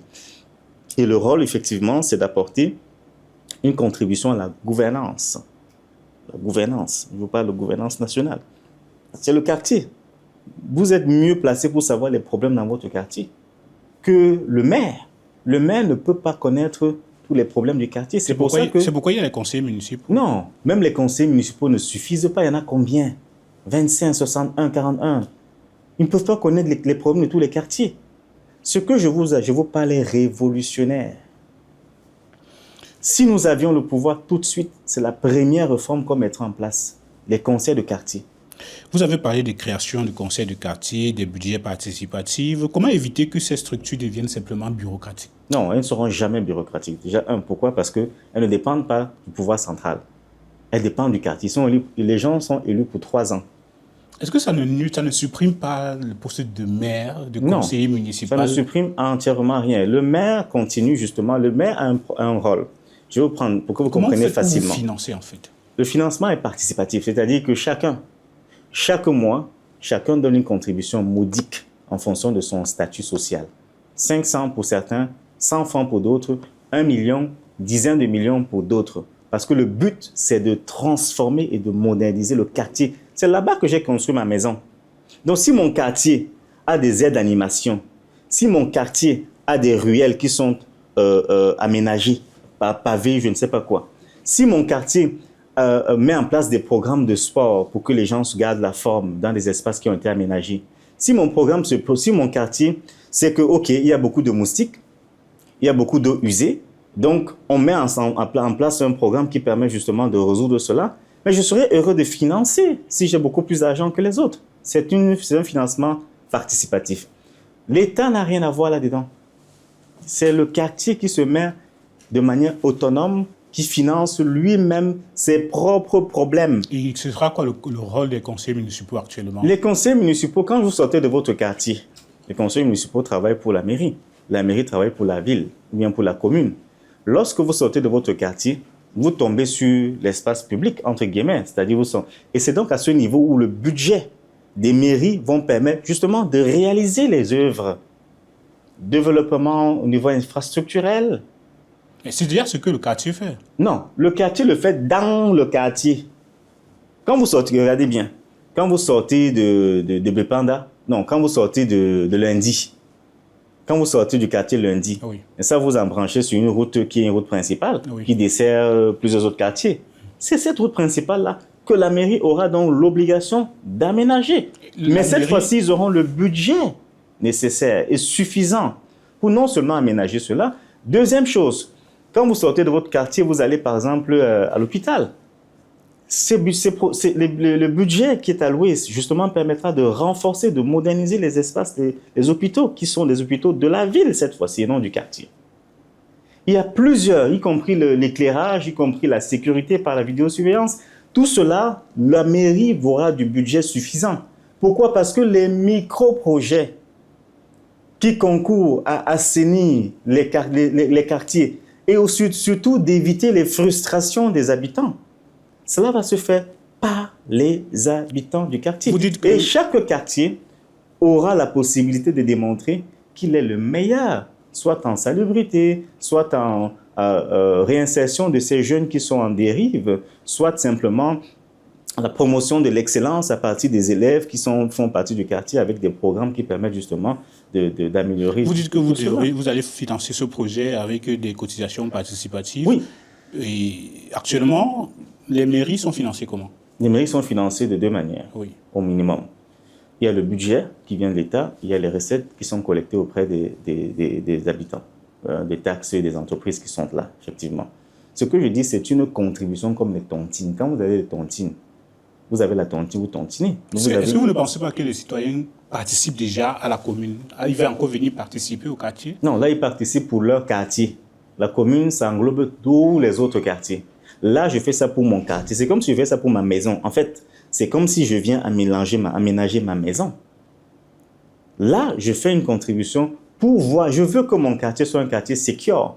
À l'entrée de chaque quartier, vous aurez le nom du quartier. Bienvenue à Bepanda.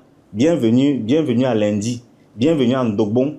Et où Ndogbon finit, au revoir Ndogbon. Et l'autre quartier aussi enchaîne. Et ceux qui ne veulent pas participer à ça? Non, ce n'est pas une question de vouloir. Oui. C'est une question de responsabilité citoyenne. Oui, il y a des gens qui peuvent bien ne pas vouloir participer. Il y aura toujours des gens qui vont même rien donner, qui vont toujours chercher à bénéficier sans rien. Mais c'est justement là. Parce qu'il faudra avoir une commission sensibilisation. Vous comprenez, on a à peu près 15 commissions. La commission de sensibilisation vise justement à sensibiliser sur la citoyenneté de Oui, quartier. je peux être dans le quartier Bonamoussadi où je suis. J'habite là, en location. J'ai contribué au quartierisme, j'ai donné 1000 francs pour avoir un espace tranquille. Je déménage, je m'en vais à Bépanda où les jeunes ont refusé de participer. Vous voyez que je suis perdant. Non. Si ça devient une disposition, si ça devient un programme qui est encouragé par l'État, parce qu'il faut bien comprendre, ça doit être encouragé par l'État, mais l'État ne doit pas influencer les conseils de quartier. Ils doivent garder leur autonomie parce que leur but, c'est d'apporter des réponses aux conditions de vie des gens. Et c'est en même temps de devenir un organe consultatif pour la mairie, à la fois pour le recensement, à la fois pour les micro-projets dans le quartier, à la fois pour des questions de sécurité, à la fois pour des questions de santé publique. Tout cela va être géré au travers du conseil de quartier. Donc pour vous, vous pensez réellement que le développement du Cameroun peut commencer par les quartiers? Oui. Okay. Le développement du Cameroun passe par la structuration des quartiers en unités de gouvernance à travers les habitants. Et la participation, dont je dis, vous avez 3 ans de mandature. La première année vise justement à structurer les financements participatifs et en même temps le recensement des projets. La deuxième année de mandature vise à mettre en place les moyens, c'est-à-dire on a déjà les finances, tout est là, maintenant il faut les repartir, il faut les budgétiser en fonction des commissions qui ont mis. Troisième année vise à réaliser. Quand vous avez terminé, si vous n'avez pas terminé la réalisation, un autre mandat va être dévolu à de nouveaux autres conseillers qui vont également continuer. Cette fois-ci, il y a déjà un budget pour commencer. L'année qui suit, il y a encore une cotisation. OK? Et ainsi de suite. OK. Nous allons terminer avec la question du tribalisme au Cameroun. Le tribalisme est souvent évoqué comme un frein à l'unité nationale. Est-ce que vous partagez ce constat? Le tribalisme est dangereux, mais très dangereux. Ceux qui attisent cela le font et ne savent pas qu'ils boivent, comment dire, un caddie contre eux-mêmes. Ils ne savent pas qu'ils mangent un karma contre eux-mêmes. C'est un danger, c'est comme un cancer, c'est un poison. Ceux qui animent la fibre tribaliste récolteront effectivement quand les gens vont commencer à se détruire, comme c'est déjà le cas. Ils ne seront pas indemnes. Les gens font des réclamations légitimes, je peux comprendre. Les gens peuvent dire, oui, on aimerait que les enfants d'ici, oui, je suis d'accord. Mais ça ne se fait pas en excluant les autres. Douala, ce n'est pas une ville où on peut faire du tribalisme. Parce que c'est une ville cosmopolite. Vous avez le Cameroun se retrouve à Douala, comme à Yaoundé. Même si c'est le village de certains gens. Non. C'est d'abord le Cameroun. C'est d'abord un espace qui est dans un territoire national. Donc quand les gens le font, ils savent ce quoi ils font. Mais je dis clairement, ils prennent poison contre eux-mêmes. Est-ce que vous pensez que les responsables de formation politique qui entretiennent parfois ces divisions jouent un jeu extrêmement dangereux ou bien ils sont alimentés et soutenus par le parti au pouvoir? Qu'ils soient alimentés ou soutenus par le parti au pouvoir, chacun est responsable de ce qu'il fait. Chacun est responsable de ce qu'il fait dans ce pays. Mais je dis ce pays, nous allons le construire. Et comment votre parti compte-t-il promouvoir? À partir du quartierisme. Le quartierisme, c'est une approche communautaire. Comprenez? Parce que c'est les gens du quartier. Dans le quartier, il y a tous les gens, il y a des gens qui viennent de toutes les ethnies. Mais ils se mettent ensemble pour bâtir leur quartier. Ça permet de reculer la fibre tribaliste. Ça.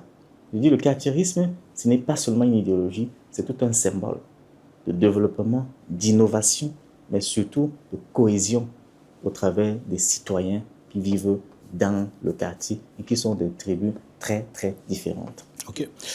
Le Cameroun dans 10 ans, optimisme ou inquiet? Si nous avons une nouvelle génération qui incarne des hommes d'État, optimiste. Il y a de l'optimisme.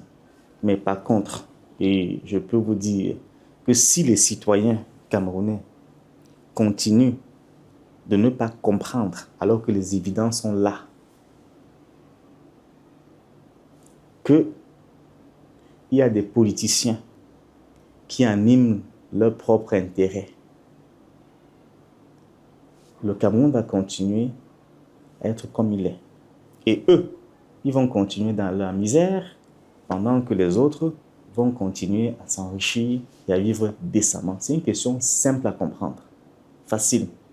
C'est vous qui donnez l'onction à ceux qui sont censés vous diriger.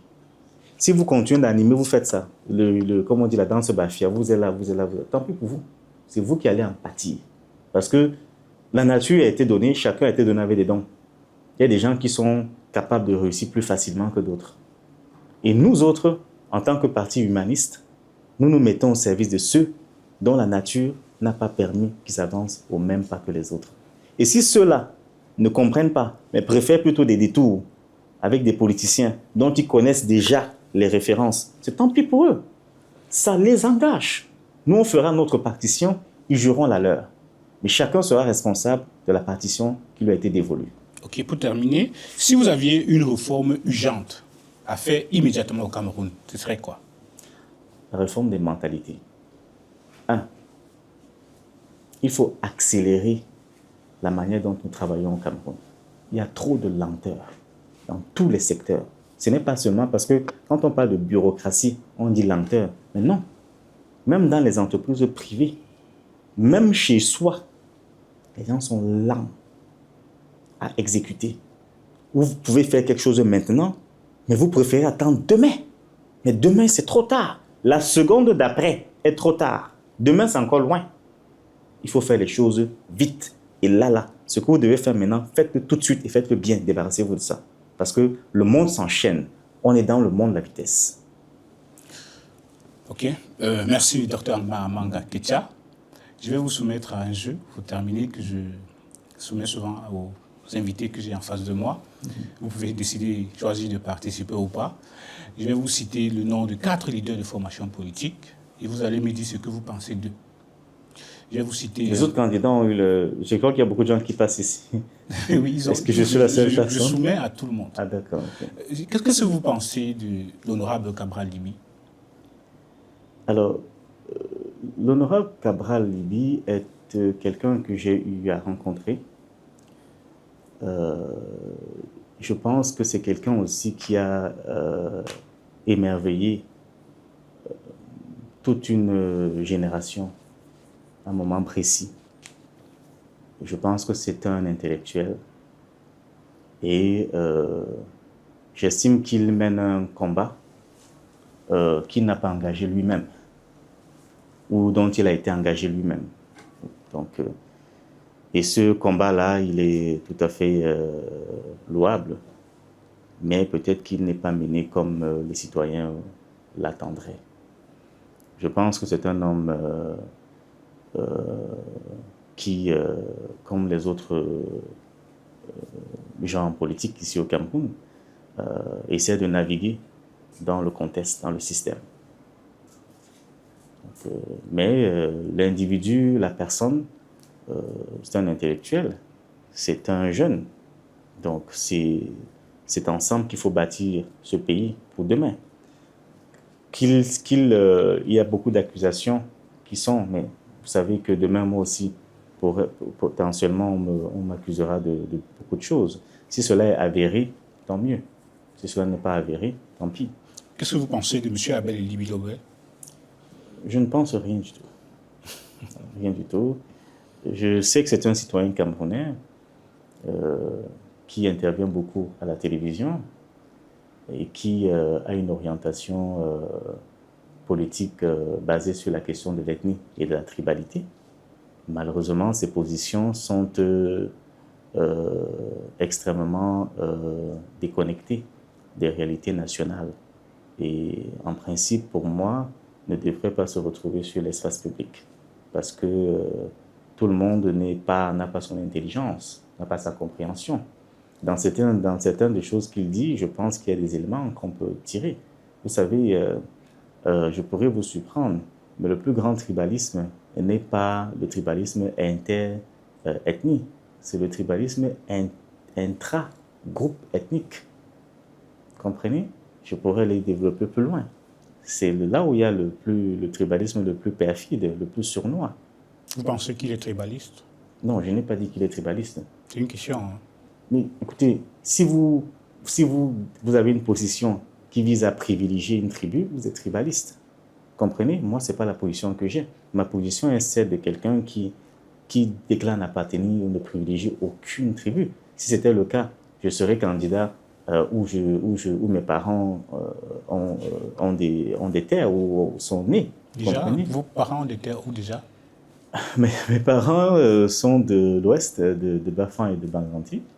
Donc j'aurais pu être dans ces zones-là. Vous voyez, mon nom simplement rappelle le nom d'une ministre. Vous allez maintenant dire que j'ai des acquaintances avec. Pardon? Oui, Yanga, c'est la même, c'est juste une diminutif. Qu'est-ce que vous pensez de M. Issa Chiroma Bakary? Alors, M. Issa Chiroma Bakary, je ne le connais pas beaucoup. Je l'ai découvert en tant que ministre. Je l'ai découvert en tant que porte-parole du gouvernement. Je trouvais quelqu'un d'extrêmement intelligent. C'est un monsieur qui est respectable, qu'il faut respecter. C'est des gens qui ont contribué à bâtir ce pays. Je dirais qu'il est loin d'être un politicien, c'est un homme d'État, tel que j'ai expliqué ce que c'est qu'un homme d'État. Et des gens comme ça, il faut vraiment faire attention. C'est l'image de notre nation, c'est l'image de notre pays. Quelqu'un qui a servi l'État, le gouvernement, parce que pour moi, servir le gouvernement, ce n'est pas comme vous entendez, ces gens pensent que servir le gouvernement, ça veut dire que vous servez le diable. Ça, c'est des choses qu'il faut détruire dans ce pays. Si vous parlez de mentalité, il faut une réforme. Parce que demain, si vous vous retrouvez au gouvernement, donc tout le monde va vous détester. Mais ça veut dire quoi ça? C'est pas comme ça qu'on construit une nation. Pas du tout. Ok, on termine. Qu'est-ce que vous pensez du professeur Maurice Kamto? Le professeur Maurice Kamto, j'ai eu à le rencontrer peut-être 2 fois. Parce que j'ai été à l'époque assez proche du parti dont il est le président. Je sais aussi que c'est un intellectuel de très haut vol. C'est quelqu'un qui est reconnu au Cameroun comme, si on parlait de l'Académie des intelligentsia, il serait bien entendu parmi les immortels. Donc c'est des gens qu'il faut respecter. C'est des gens qu'il faut mettre en avant. Il faut auréoler. C'est des gens qui doivent être dans le panthéon camerounais. Maintenant, en tant qu'homme politique, pour moi, je vois ce qui est dit et j'ai vu les stratégies depuis 2018, 2020, on ne va pas aux élections, tout ça. Je pense que ce sont des castings qui ont été extrêmement erronés. Mais je ne pense pas que de sa hauteur, de ce que j'ai dit, il a été capable de faire ses erreurs. Je ne pense pas. Ça veut dire que s'il a fait ses choix, ce sont des choix qui étaient suffisamment stratégiques et calculés. Parfois dans des contextes de dilemme ou de compromis. Et je crois qu'il joue un rôle aussi dans tout ça. Moi, j'aurais dit clairement, et je l'ai souvent dit en off, qu'il n'avait pas besoin de revenir à la tête du MRC. Il n'en avait pas du tout besoin, pas du tout, sachant qu'il venait déjà d'un contexte problématique et qui a causé le décès d'un héros qui a Nissé Kané. Il aurait pu se remettre un peu en arrière et laisser justement une nouvelle génération, celle par exemple de M. Mota ou d'autres personnes qui auraient pu justement conduire le parti pour l'élection municipale et législative. Ça aurait eu beaucoup plus d'apaisement à l'intérieur de son parti et ça aurait contribué aussi à séréniser les citoyens qui croient en ce parti-là. Donc il a des militants sans doute. Mais rentrer dans ça, je n'ai, pour l'homme d'État qu'il est, parce que c'est aussi un homme d'État, pour l'homme de science qu'il est, je crois que, et pour justement le sage qu'il représente, je pense qu'il n'avait pas du tout besoin de revenir à la tête du MRC. Il aurait pu revenir après les élections municipales. Son parti aurait sans doute engrangé des élus. Et il aurait pu maintenant, à partir d'un excellent congrès, revenir tranquillement à la tête de l'État pour continuer d'implémenter la vision qu'il a du Cameroun. Donc c'est ce que je dirais, je le dis en le regrettant, mais je le dis tout à fait ouvertement. Okay. Est-ce que vous avez vécu une bonne émission? Oui, écoutez, l'émission pour moi a été tout à fait conviviale. Voilà, excepté quelques désagréments liés aux conditions d'air, mais pour moi, c'est agréable. Ok, merci beaucoup. Alors, mesdames et messieurs, nous venons de terminer notre échange avec le docteur Armand Gaketia, qui est le président de United People's Party, qui est candidat à l'élection législative dans le département du Vouri. C'est dans Vouri-Est ou Vouri... Dans la 5e. Dans la 5e. Est. Est. Vous voulez remplacer l'honorable Noran Foster? Je remplacerai tous ceux que je dois remplacer. Je n'ai pas de fixation sur quelqu'un. Ok. Merci, mesdames et messieurs, d'être restés jusqu'à ce niveau. Je vous remercie de toujours nous suivre sur Cameroun Investigation. Je vais vous demander d'activer la cloche de notification pour continuer à recevoir, n'est-ce pas, les notifications de nos différentes interviews. À la semaine prochaine avec un nouvel invité. Bien le bonsoir.